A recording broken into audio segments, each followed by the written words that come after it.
I'm Linda Facci of Facci Designs, and today we're going to make a paper mache model of the planet Venus.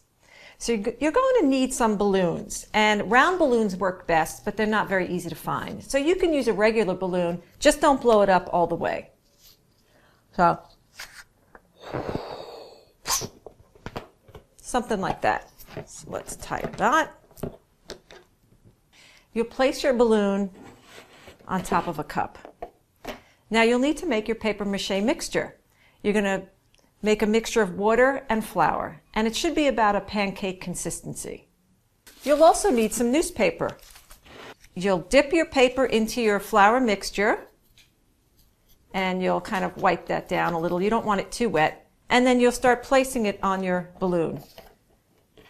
You'll be overlapping the pieces. And you'll do this at least one layer over the entire balloon.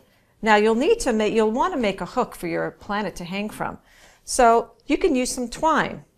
Here I've already kind of made a loop and tied my twine.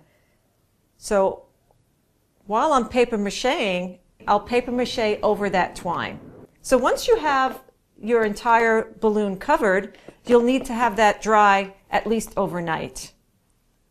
And this is what you'll end up with. Look how hard that is. So now we want to paint this planet with one layer or two layers of white paint. We want to give it a nice clean coat. And now we're ready to paint our planet Venus.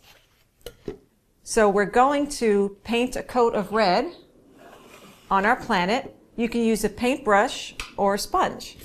And now I'm going to dip my sponge into some yellow paint and sponge on top of that. And here's my planet Venus. I think they look pretty similar, or close enough. So I hope you've enjoyed my instructions on making a paper mache model of Venus. I'm Linda Facci of Facci Designs. Thanks. Bye-bye.